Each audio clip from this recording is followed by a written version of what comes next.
Good morning, everyone. It is Tuesday, January 3rd. I'm Abby Huntsman in for Ainsley Earhart this morning. Well, he is back. Julian Assange wants to correct the record on the emails read around the world. Our source is not the Russian government, and it is not a state party. And just wait until you hear what the WikiLeaks founder says about President Obama and the president-elect. Meanwhile, Nancy Pelosi pleading with Republicans, please give Obamacare another shot. She says if they don't, millions of Americans will be worse off. That according to Nancy Pelosi's plea. More coming up, Pete. Really?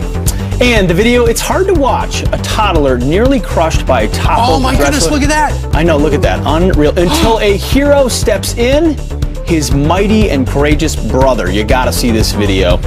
You know, Julian Assange may be back, but so is Steve Doocy. The mornings are better with him and friends. I'm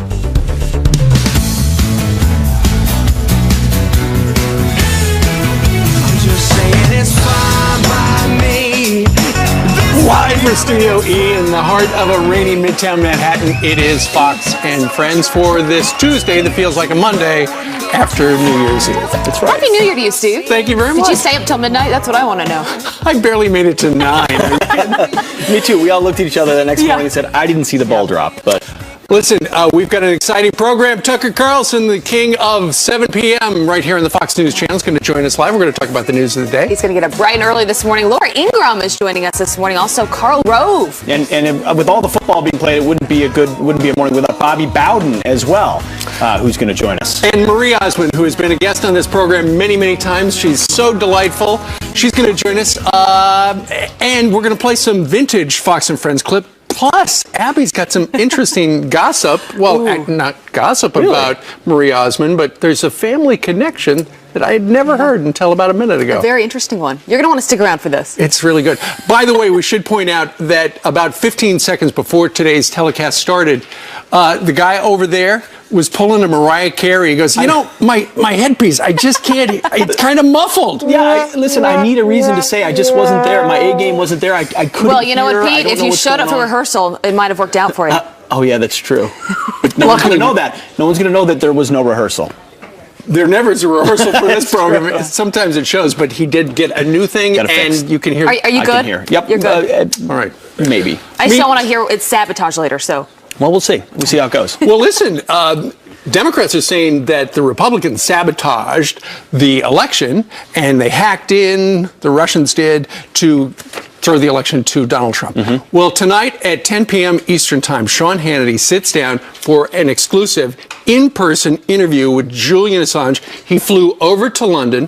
Assange is holed up at the Ecuadorian embassy there. There's a warrant for his arrest out in Sweden. Nonetheless, Sean asked him very specifically, wasn't Russia behind it? Was it?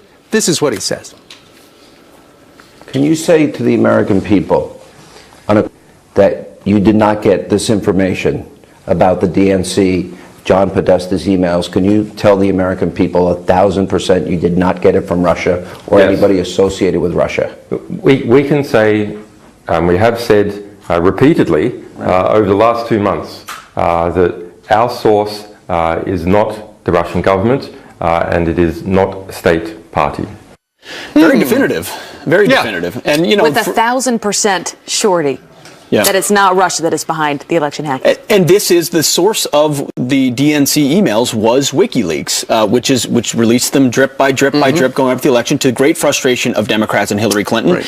But if he's saying it wasn't the Russian government, then I think that is a voice we have to listen to, whether you like Julian Assange or not, and whether you like WikiLeaks or not, because the government, Barack Obama, our intelligence services haven't necessarily laid out exactly who it is or why exactly it is Russia. Well, a couple of days ago, 5 or 6 days ago, while I was on holiday, that FBI Department of Homeland Security report came out. It was only 5 pages, but what I was curious about is, first of all, it had a disclaimer.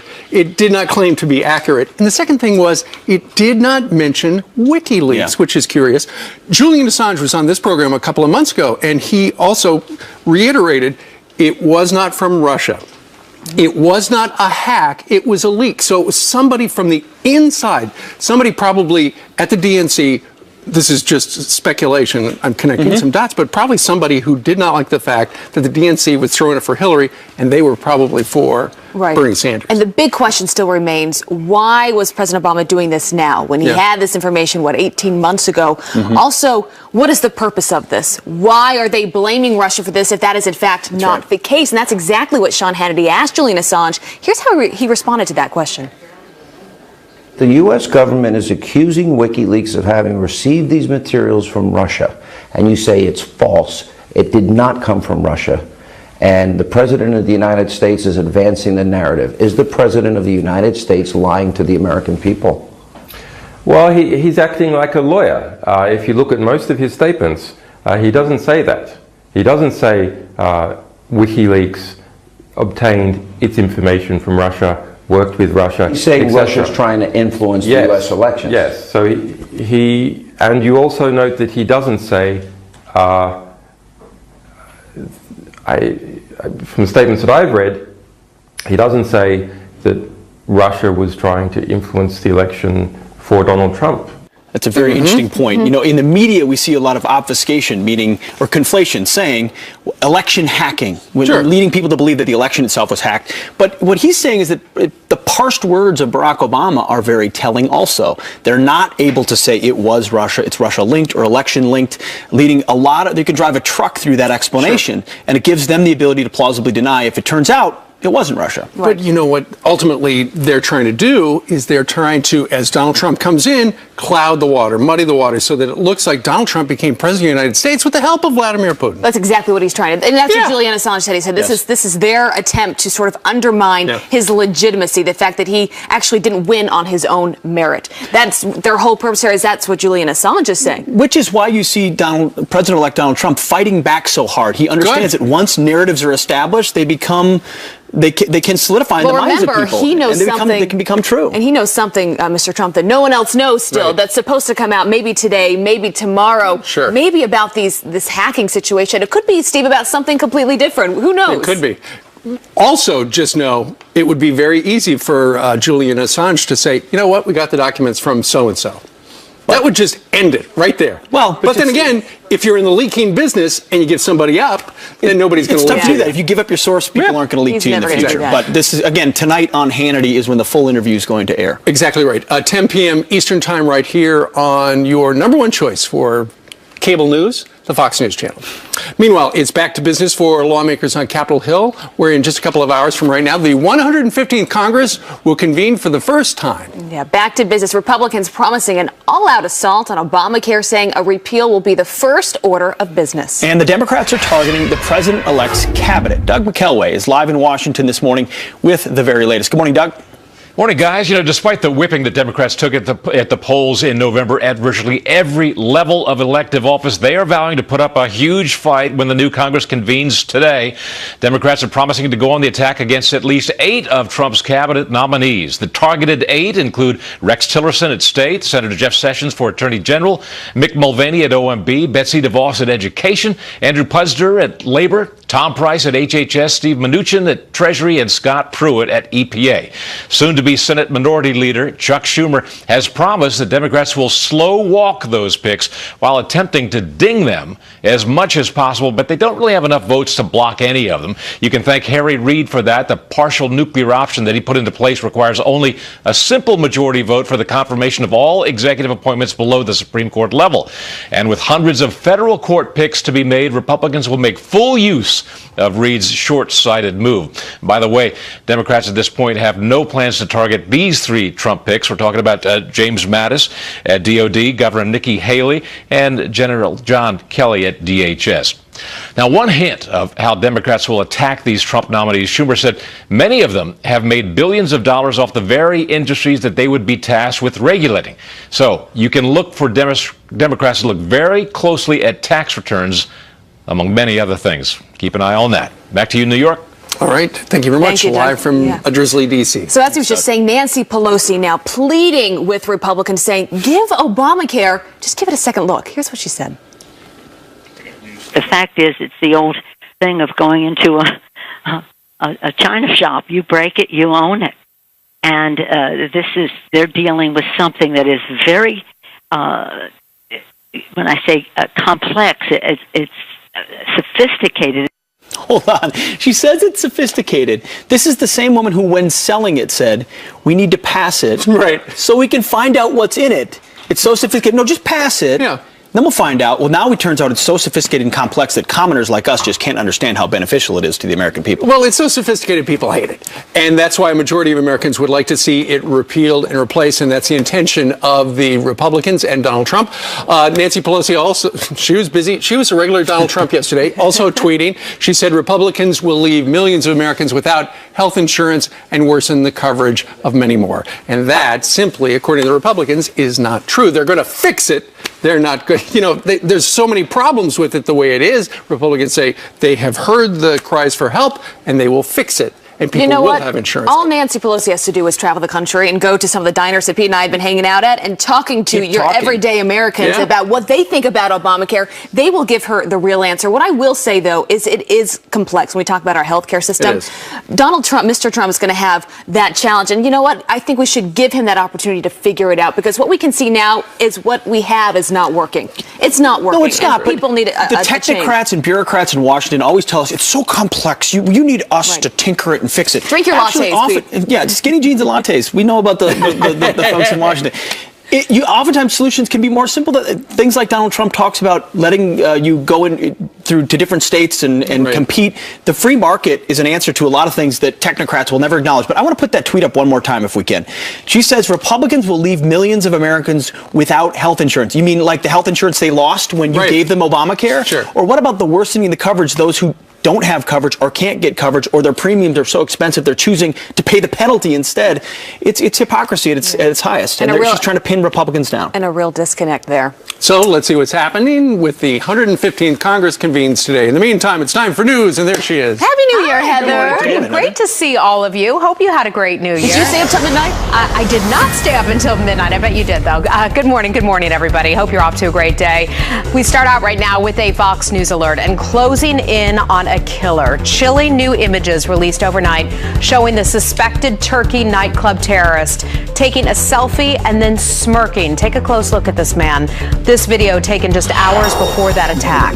Local media reporting that police have his fingerprints and know who he is. They say he's likely from Uzbekistan or Kyrgyzstan. Well, this is sources say he entered the country with his wife and children in November in order to not raise any alarms. His family members have now reportedly been detained. The only American who was shot is now home and speaking out about how he played dead in order to survive. Listen. All I can say is it's a massive tragedy. This is very unfortunate. I don't want to talk about what happened inside the club. I was with 9 people. 7 of us were shot. Turkish media now reporting that the video showing the killer escaping in a cab and then failing to pay his fare before trying to hitch a ride. Well, Customs computers back here at home are back online this morning after a nationwide outage that sparks mayhem across the country. Take a look at this time-lapse video from Atlanta's Hartsfield-Jackson Airport, one of the busiest in the world. Long lines as people return home from overseas. They had to be processed by hand. And then tempers flaring in Miami, where lines stretched at least a quarter of a mile and people started to lose their patience. The computer outage lasted about 4 hours. Customs says there's no indication the disruption was malicious. And those are your headlines. I'll see you back here in just a little bit. Busy What a day. mess. Back in Congress today. No kidding. Thanks. All right, Thanks, Heather. Thanks, Heather. All right, straight ahead on this Tuesday, President Obama preparing to give his farewell address from Chicago, where that city saw the highest murder rate in decades. Doesn't Windy City really have a reason to celebrate? We'll talk to somebody who lives there. Yep, and a mid-air meltdown all caught on camera as a passenger goes berserk on a flight attendant and a plane packed full of people. What set him off? Calm is kind of man. I'm yelling at him. I'm not yelling. You want to hear me yell? Welcome back. Well, the numbers are staggering. Chicago ending 2016 with 762 homicides. Compare that to 459 in 2009. That's when President Obama took office. And this, in spite of that spike, President Obama will give his farewell address from there 1 week from today. So here to react, Brunel Donald-Shea. She's from Chicago and a part of the President-elect's inaugural committee. Good morning. Good to see you. Good morning. God bless you and God bless America. God bless you as well. So you think 8 years ago is when President Obama left Chicago. Here he's going back for his farewell address. How has his city changed in the past 8 years? Okay, well, I'll tell you what's changed. You know, in front of his house, there's barricades and the murder rates went up. That's the change in Chicago. No investment in communities, no investment in education, no investment as far as vocational programs, youth programs that anybody can feel on the ground anyways. But really no real change. It's real sad. It's really sad. Yeah, well, it is such an issue, so much so that here's what Mr. Trump tweeted about this yesterday. He said Chicago murder rate is record-setting, 4,331 shooting victims with 762 murders in 2016 alone. If Mayor can't do it, he must ask for federal help. I mean, I'm asking you, you've been a lifelong Democrat. You switched your party this time around, voted for President-elect Trump. What is your thought on his tweet there?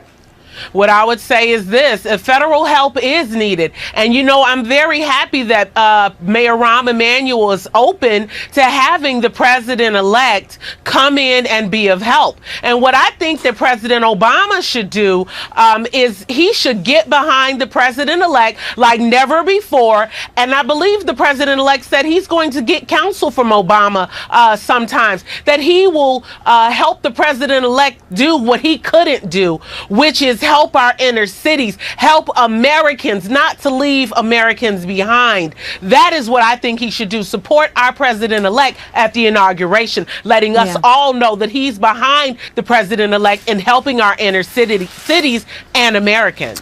Brunel, I mean, you look at these numbers, they are staggering. What happened in the past 8 years? What happened? How did it get so wrong?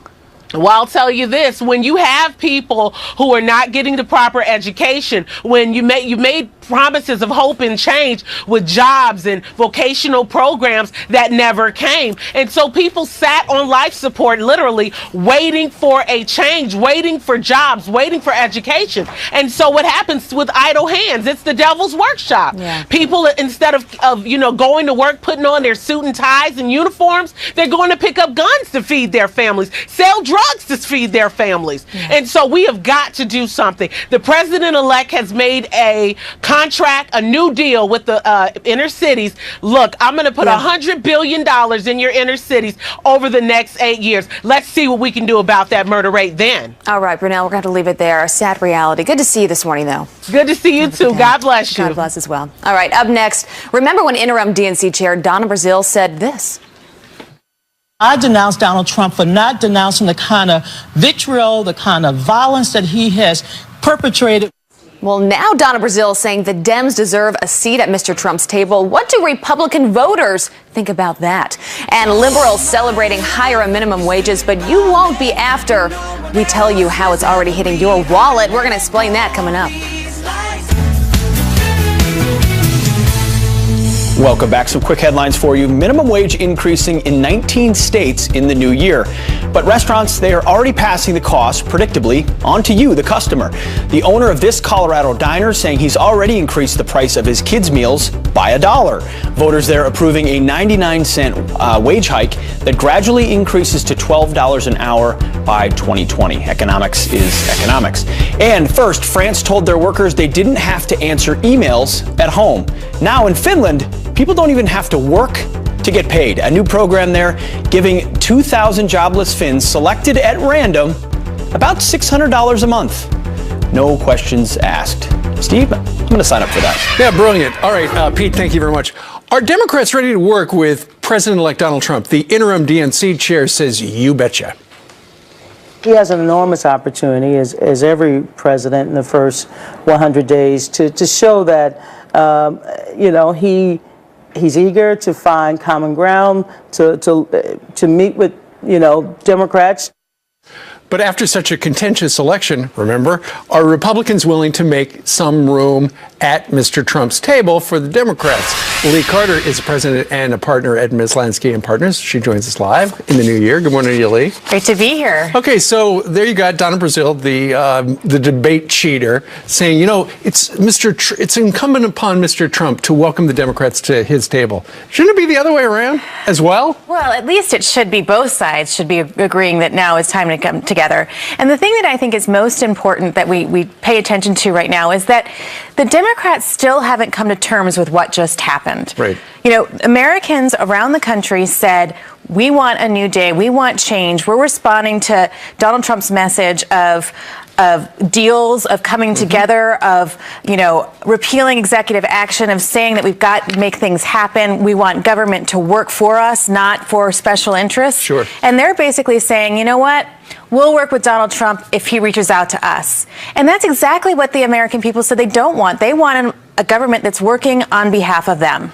But the people of the United States spoke, and Donald Trump won fair and square, as we have heard.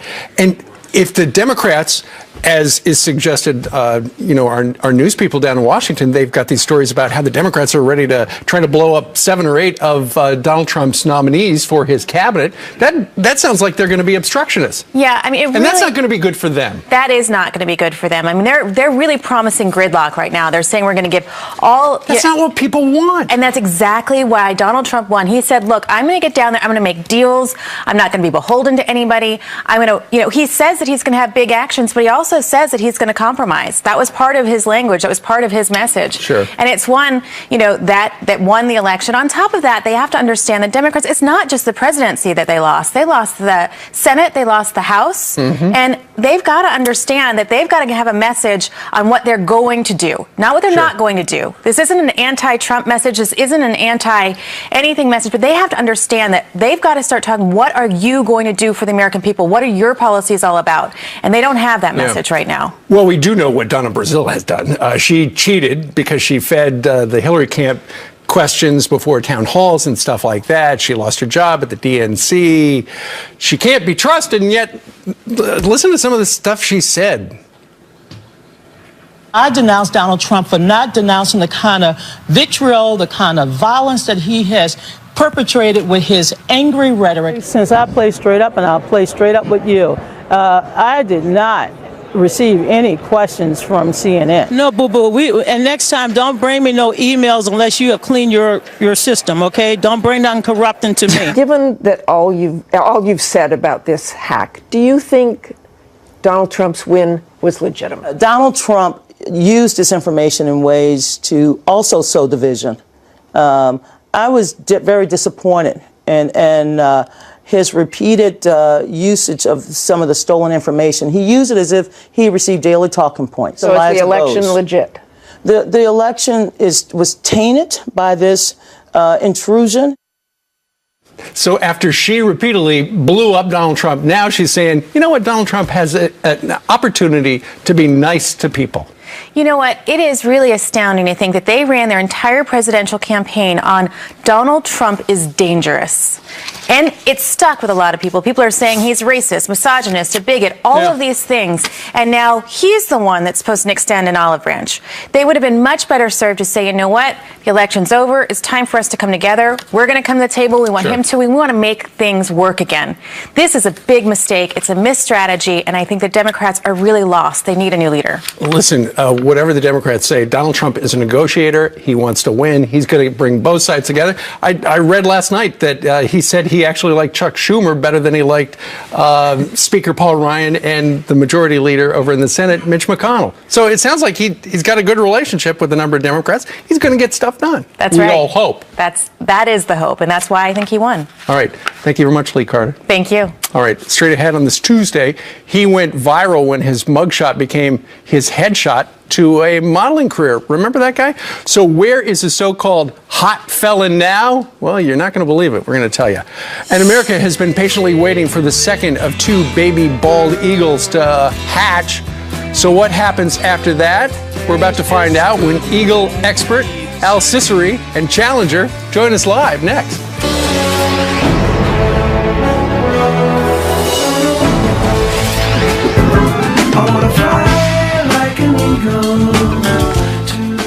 That eagle isn't flying this morning. It's keeping the baby eagle under her warm as millions of Americans keeping an eagle eye on this live camera, hoping to see a second eaglet hatch. down in Fort Myers, Florida. Yeah, we cannot take our eyes off this live cam. We witnessed the first one make its world debut live over the weekend right here on Fox and Friends. Yeah, well, it hatched, of course, during the show on Saturday morning, right, That's Pete? why I was a bit off my game that day. I was watching the hatching. Joining us now to cover all this and talk about it is the president of the American Eagle Foundation, Al Ciceri, and challenger, the bald eagle. Holy cow, what a strikingly beautiful bird. Good morning, sir. How are you? Good morning, Steve, Pete, and Abby. Well, we really appreciate you joining us. Tell us a little bit about this beautiful bird and this camera. How did it come to be that we're watching live these eggs being hatched? Well, I mean, eagle cams are very, very, very popular across the country. There's a number of nests that have cams on. Our foundation has two nests themselves. We have one in Washington, D.C. at the Arboretum and one in Northeast Florida. But the nest down in Southwest Florida is the baby hatched about 3 days ago. It appears to be very, very healthy. The other egg should hatch very shortly, if not see a pip very shortly, because they usually will hatch 2 or 3 days apart. Did you say pip? Pip is a little hole that the baby pokes through the eggshell with his beak. Okay. It's the first hole. It's the first hole. Okay. Now, Al, when you have been watching this video, and we're re-racking the video from a couple of days ago when the first eaglet did the pippin and then did the popping out. The pippin and the popping. Has this appeared to be what eagles normally do? Because we've noticed the male and the female in the nest at certain times, which kind of flies in the face of a lot of members of the animal kingdom, where once the baby is born, you never see the male again. Well, you know, in birds of prey and bald eagles, the male and female take turns incubating the eggs. They take turns hunting for food, and they take turns feeding the baby. I mean, it's like a modern day family in a sense, but they're monogamous, so they mate for life. You know, you have millions of people, as we said, that have been watching this live cam. It really has become a thing. Al, tell us how this started. This whole live cam watching the birth of the eaglets.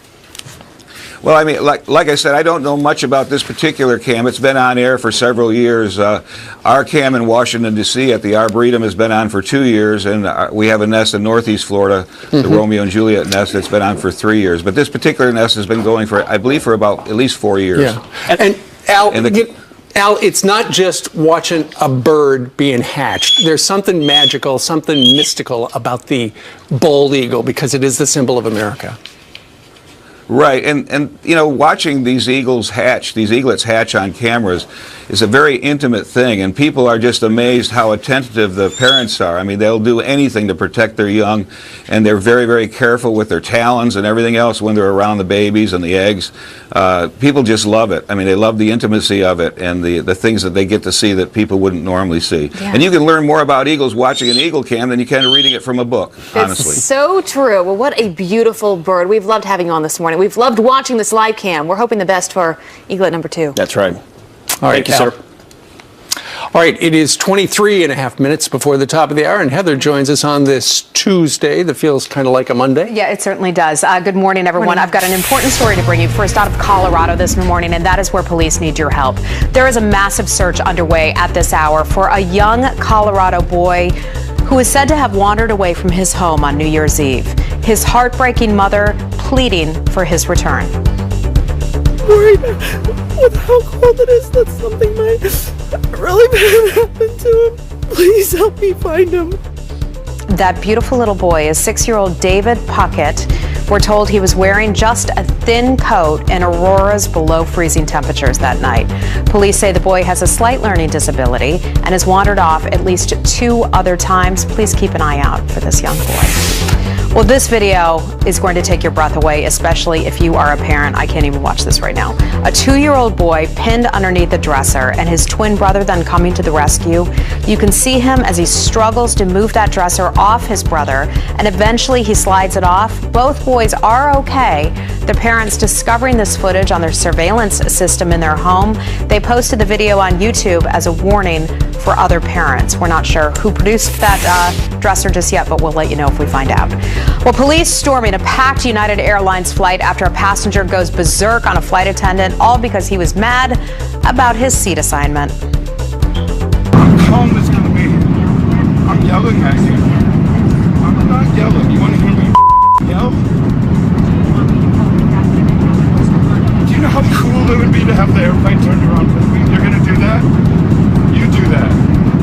so impolite, aren't I, fat? Well, that plane was bound for San Francisco from Sydney, Australia. It had to divert to New Zealand, where that man was arrested. The other 254 people on board were forced to wait another 24 hours for their flight.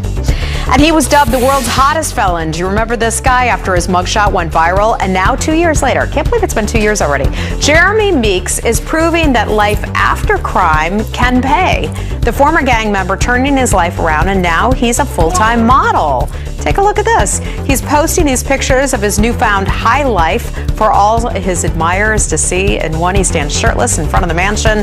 He captions it, "God is good." And there he is, just pouring a nice little cup of coffee or tea in the morning. Nice little cup of tea. So he went from the turned his life around. He went from the big house to owning a big house. Well, it looks like that, yeah. You know what? Good Not for him. bad. Yep. Good for him. Thank you, Heather. Landing on his feet and just making tea. All right. Turning now to some extreme weather. At least 5 people are dead as tornadoes, wind, and rain leave a trail of destruction in the south. In Alabama, police officers forced to rescue drivers trapped in floodwaters.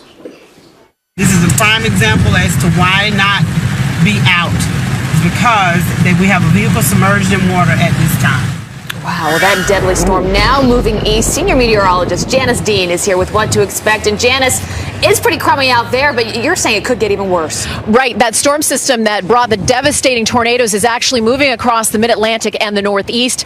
We had over a dozen reports of tornadoes yesterday and over 150 reports of wind. So this is a very spring-like system. It's interacting with very warm, unstable air ahead of it.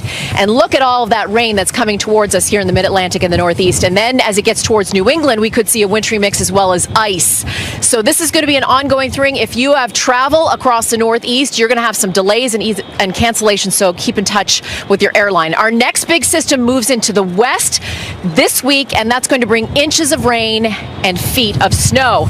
Our cold front, our Arctic cold front is on the move, and that's going to bring temperatures below freezing for millions. You can see nature's wind machine here working its power across the Northeast, and that cold front is going to sink as far south as the deep south and actually could bring some wintry weather across the deep south and ice as we head into the weekend. So it is a lot to talk about today. Obviously, the devastating tornadoes, and that system is moving into the Northeast. So we will keep you posted throughout. Fox and Friends, back to you inside. All right, come on in, Janice. It's nasty out there. I will. Right. Thank you, Janice. Well, it might go down as the biggest disaster of 2016.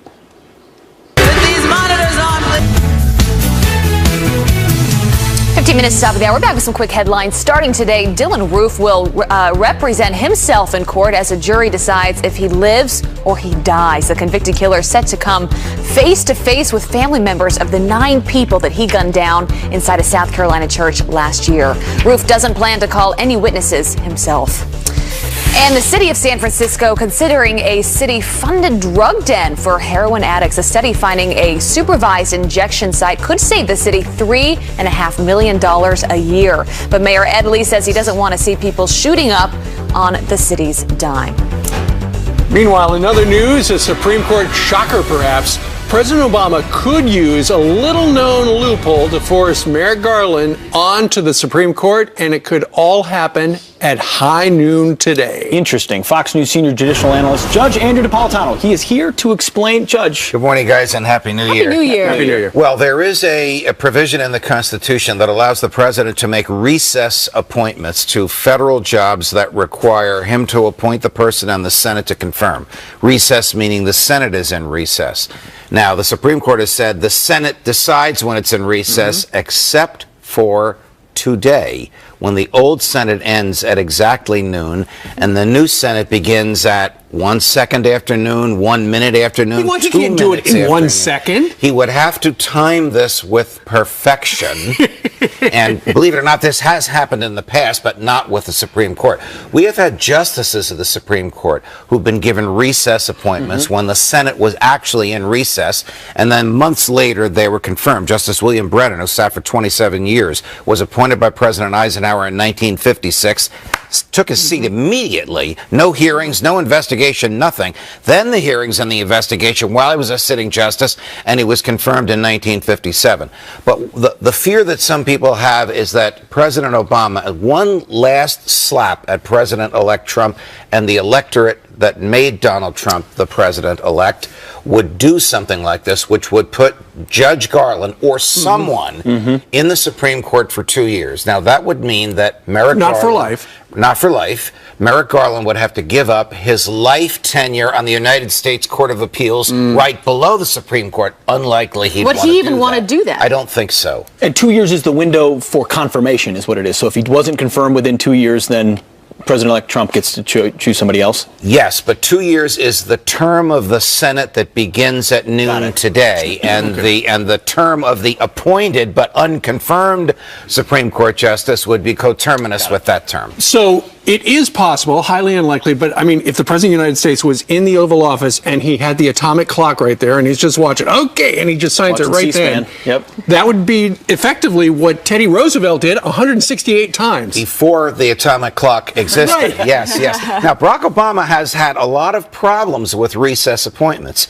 He made 3 recess appointments to the National Labor Relations Board, which made some rulings against companies, and those companies said this wasn't the real National Labor Relations Board because these people weren't confirmed by the Senate, because the Senate was not in recess when he made the appointments. And the Supreme Court said 9-0, including his 2 appointees, voted against him. The Senate decides when it's in recess, except for today, when the Senate term concludes at noon. So atomic clock. That's so interesting. not to geek out too much, but does that mean if he did this, Supreme Court decisions might not be valid as well? No.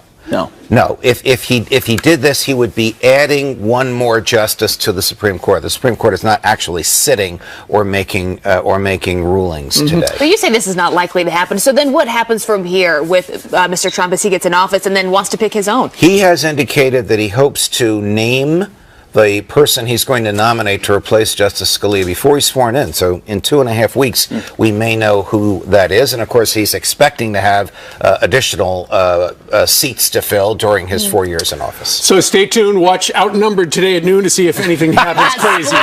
They've actually asked me to be on call, but this would be so fantastic if you could time it to the 2 or 3 seconds. Well, you're going to do it, aren't you? Aren't you going to be on call for that? I'll be ready. Oh, you're good.